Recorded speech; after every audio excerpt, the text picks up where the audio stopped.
Vida e Ensinos, capítulo 6.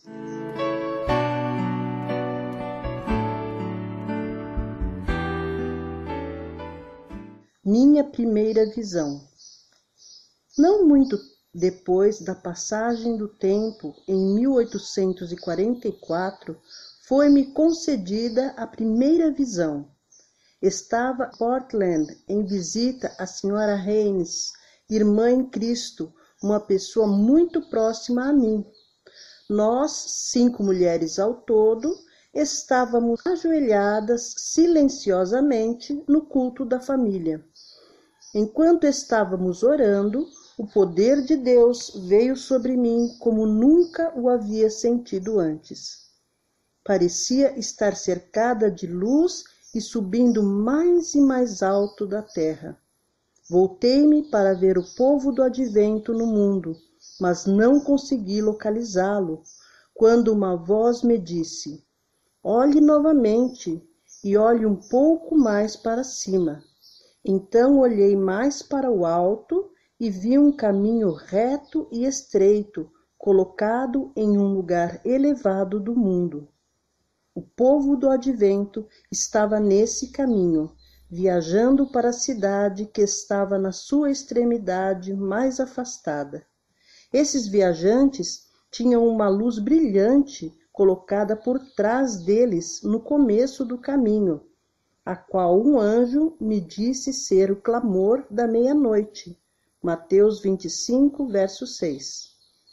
Essa luz brilhava em toda a extensão do caminho e proporcionava claridade para seus pés, para que não tropeçassem. Se conservavam o olhar fixo em Cristo, que estava bem diante deles, guiando-os para a cidade, estavam seguros. Mas logo alguns ficaram cansados. Disseram que a cidade estava muito longe e que esperavam ter entrado nela antes.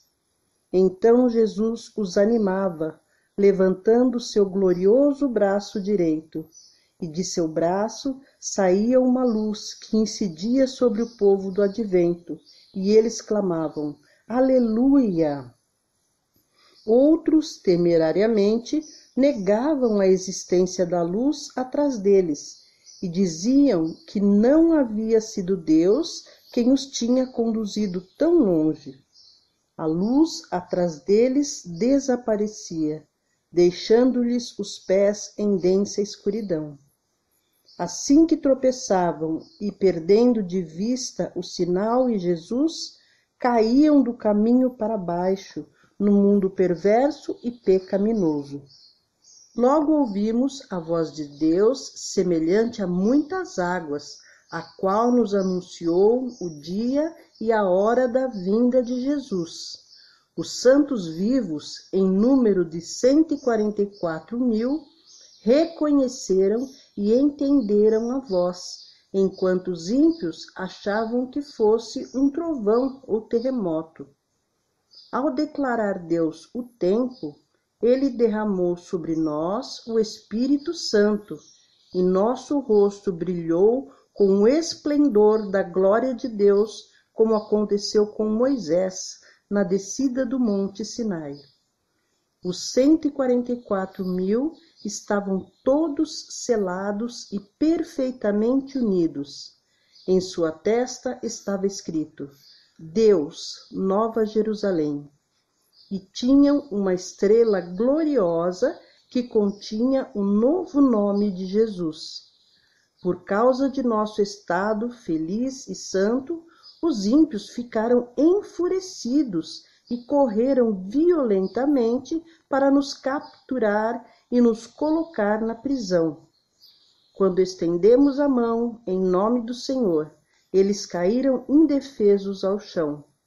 Foi então que a sinagoga de Satanás reconheceu que Deus nos amava, que lavávamos os pés uns aos outros e saudávamos os irmãos com ósculo santo, e adoraram a nossos pés.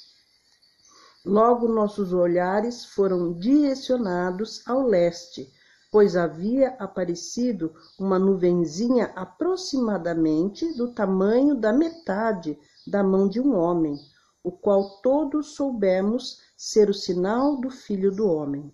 Todos, em silêncio solene, olhávamos a nuvem que se aproximava e se tornava mais e mais clara e gloriosa, até se transformar em uma grande nuvem branca. A parte inferior tinha aparência de fogo. Um arco-íris estava sobre a nuvem, enquanto em redor dela estavam milhares de anjos entoando um cântico muito agradável, e sobre ela estava sentado o Filho do Homem. Seu cabelo, branco e ondulado, caía sobre os ombros, e sobre a cabeça tinha muitas coroas. Os pés tinham a aparência de fogo. Em sua mão direita trazia uma foice aguda, e na mão esquerda uma trombeta de prata. Seus olhos eram como a luz do fogo e focalizavam seus filhos completamente.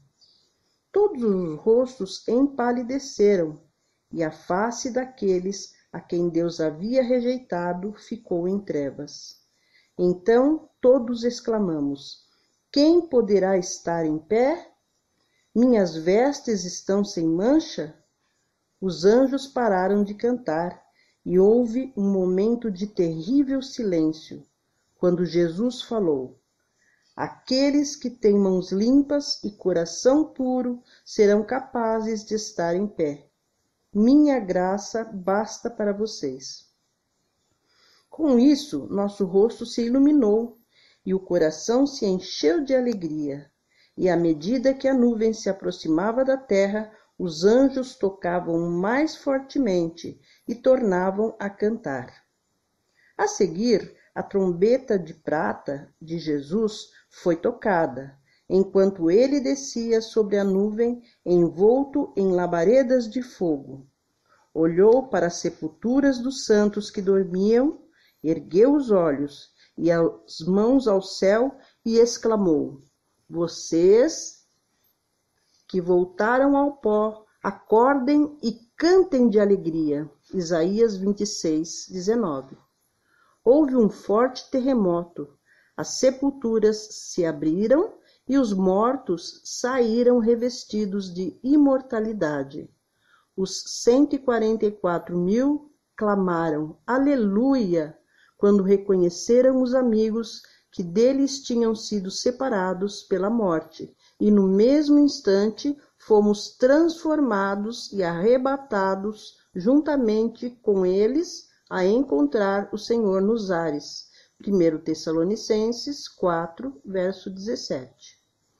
Todos nós entramos juntos na nuvem e estivemos 7 dias subindo para o mar de vidro.